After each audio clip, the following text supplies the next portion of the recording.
Today we're going to make a sculpture using aluminum foil, masking tape, and paper mache. The first thing you need to do is decide on a four-legged animal that you would like to create. This one is my example. Mine's a little bit bigger than yours will be so that you could see it. Here's some other ones that kids at Roosevelt Perry made so you get some ideas. There's a cute lizard, a tiger. He's not quite done yet, but he's going to be really awesome. Someone made a person, a lion, a unicorn, and then there's another tiger over there. The expectation today is that you stay in your seat. If you need something, raise your hand. Don't yell across the room. This project is a little bit difficult, but things that are fun are a little more difficult. So if you get frustrated, please raise your hand and ask for help. Be patient. Don't destroy your project if it's not perfect. And then be quiet during instruction so people could hear what we're supposed to do. If this isn't something that excites you, it might be exciting to someone else in the class. So please be quiet so other people will know what to do if they're excited about this project. The first step is to mark your aluminum foil so it looks like this.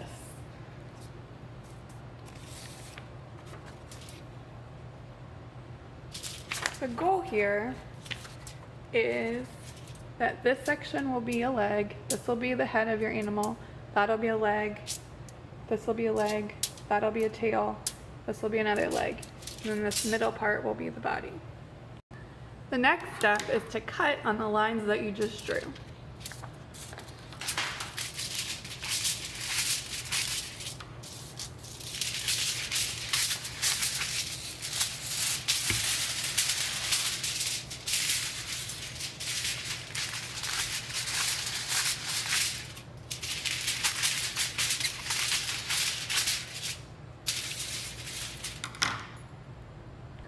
Okay, as a reminder, this middle part is the body of your animal, leg, head, leg, tail, leg.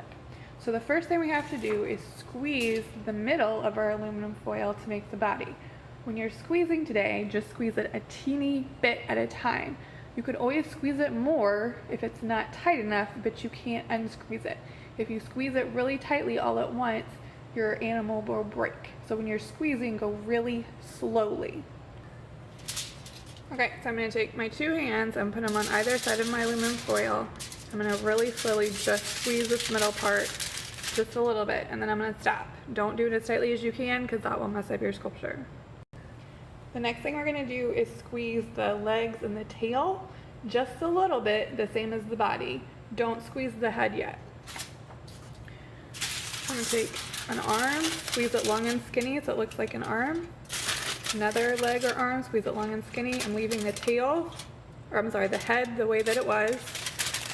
Leg, tail, leg. So my animal looks like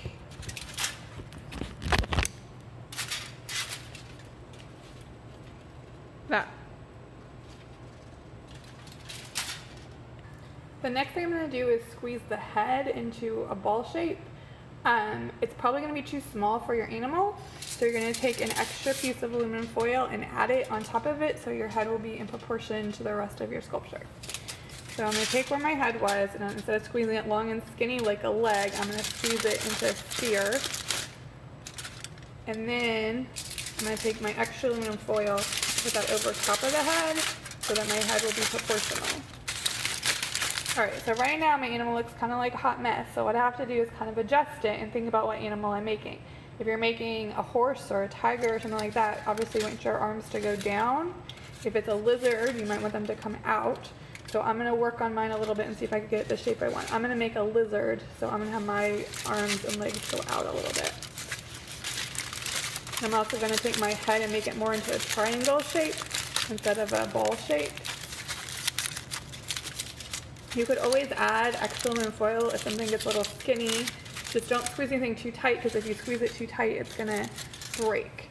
I also want to make some toes on my lizard. So I'm going to take some scissors and I'm going to snip twice, and then I could form those into toes. I have to think about what parts of my animal are skinnier and fatter. So if there's some place, if it's a bear and the body is really fat, I might want to add more aluminum foil to that part of it.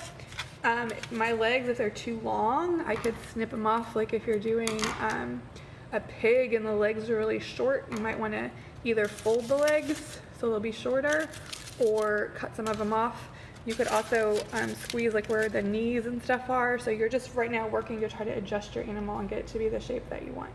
Okay, I've made my animal into the shape that I want it to be. You could tell it kind of looks a little like a hot mess, but this is just the first step. It's just the inside part of the sculpture. We can still add ears and hair and spikes and all kinds of details to it to make it look a little better. The next step is to take your whole sculpture and cover it in masking tape. Okay, you can see that to add the color to our sculptures, we take tissue paper and we glue it to it. That's the paper mache part of it. The tissue paper will not stick to aluminum foil, so we have to do a layer in between the aluminum foil and the tissue paper, which is masking tape. So what I do, which is the best way, is to take a whole bunch of pieces of masking tape like this and tear them and stick them to the side of your table. You want small pieces. If you try to take one big long piece, it's going to get tangled up and it's going to frustrate you and it's going to waste so much shape. So don't use pieces of masking tape that are any bigger than the ones right there. Just go ahead and tear yourself several and stick them to the table so you're ready. And then you're just going to wrap your sculpture up like it's a mummy. Just take the masking tape and start wrapping it. You have to cover every single little part of your sculpture. You got to do the tail, the head. If it's a complicated part, then you have to get smaller pieces of tape so that you can get it to stick where you want it to stick. So you got to wrap it, each part individually, the legs and the body individually, because if you wrap it just like one big ball of tape, then it just looks like a big ball of tape. So you have to wrap it in the shape of your animal. And that's all for today. The last thing you have to do before you leave is you have to make sure your name's on the sculpture. So what I'm going to do is take a little piece of masking tape. I'm going to write my name on it. And then I'm going to make it like into a little flag and put it on my sculpture. So when someone's passing these out tomorrow, it's really easy to find the name. So just fold it over and stick it to itself so it makes like a little flag. And that's all.